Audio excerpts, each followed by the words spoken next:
తమిళనాడులో కరూరులో జరిగినటువంటి తొక్కిసలాట సెప్టెంబర్ 27వ తారీఖున తొక్కిసలాటలో 41 మంది చనిపోయారు, 80 మంది గాయపడ్డారు. వీరి గురించి ఇప్పటికీ ఇంకా రాజకీయాలు చేస్తున్నారు. అక్కడ ఒకవైపు సుప్రీంకోర్టు మధ్యంతర ఉత్తర్వులు ఇస్తూ సిబిఐకి అయితే ఆ కేసు అప్పచెప్పే ప్రయత్నాలు చేసింది. ఇలాంటి పరిస్థితుల్లో ఇప్పుడు ఆ 41 మంది యొక్క కుటుంబాలని దత్తత తీసుకుంటున్నట్లుగా నిన్న విజయ్ ప్రకటించాడు. ఈ రోజు తమిళనాడు అసెంబ్లీలో దీని గురించి పెద్ద చర్చ అయితే సాగింది. దాని గురించి సీఎం స్టాలిన్ అయితే ఈ 41 మంది గురించి మాట్లాడుతూ తీవ్ర విచారణ అయితే వ్యక్తం చేస్తూ కేవలం విజయ్ ఆలస్యంగా రావడం వల్ల, వాళ్ళ షెడ్యూల్ మార్చడం వల్ల, లేదనుకుంటే వాళ్ళు జనాలు పోగవడానికి 7 గంటల ఆలస్యంగా రావడం వల్ల, ఏదైతేనేమి విజయ్ చేసినటువంటి తప్పిదాల వల్ల ఈ రోజు 41 మంది ప్రాణాలు తమిళనాడులో కోల్పోయారు. అయితే ప్రమాదం జరిగిన తర్వాత కూడా అక్కడ ఉన్నటువంటి 2 అంబులెన్స్ మీద కూడా టీవీకే నాయకులు అయితే దాడులు చేశారు. కొంతమంది దాడులు చేస్తున్నప్పుడు 2 ప్రత్యక్షంగా దొరికారు. వాళ్ళిద్దరిని అరెస్ట్ చేయడం జరిగింది.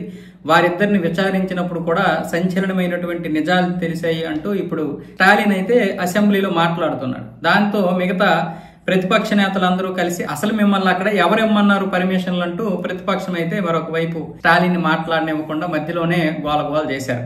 వాస్తవానికి అక్కడ పర్మిషన్ ఇచ్చినా సరే 10,000 మందికి మాత్రమే ఉందంటూ డిఎంకే చెబుతోంది. 10,000 మందికే పర్మిషన్ ఇచ్చాం కాబట్టి డేలోనే చేసుకుని వెళ్ళిపోండి అని చెప్పాం. కాకపోతే వాళ్ళకి ఆ జనాభా సరిపోలేదు. కనీసం మరో 15-20 వేల మంది వస్తే మొత్తం ఎక్కడా కూడా గ్యాప్ లేకుండా ఉండే విధంగా ఉంటుంది. తద్వారా టీవీకేకి విపరీతమైనటువంటి జనసందోహం, విపరీతమైనటువంటి ప్రజా ఆకర్షణ ఉందని చెప్పుకోవడానికి వాళ్ళు 7 గంటల ఆలస్యంగా రావడం జరిగింది. అందుకే ఈ ప్రమాదం జరిగిందని డిఎంకే అయితే చెప్తూనే ఉంది.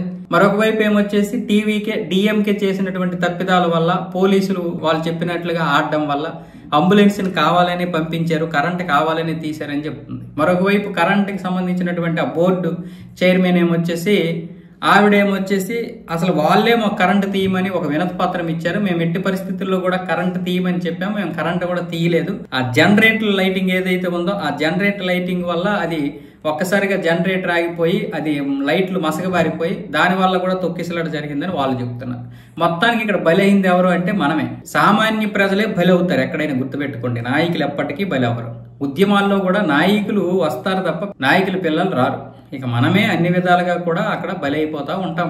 ఇది చరిత్రలో జరిగింది, భవిష్యత్తులో జరుగుతుంది, ప్రస్తుతం కూడా జరుగుతుంది. మనం అర్థం చేసుకోవాలి అంతే. సినిమా వాళ్ళని చూస్తే మనకు తొత్రపాటు, క్రికెటర్స్ ని చూస్తే తొత్రపాటు, కనీసం ఎవడైనా చిన్న రీల్స్ చేసి ఫేమస్ అయితే వాడిని కూడా చూడడానికి మనకు తొత్రపాటు. మన ప్రాణాల కంటే, మన పిల్లల ప్రాణాల కంటే, మన తల్లిదండ్రుల ప్రాణాల కంటే, మన జీవితాల కంటే అన్నీ ఎక్కువే మనకి. కానీ మన జీవితం రోడ్డు మీద వచ్చినప్పుడు ఎప్పుడు దేకడం.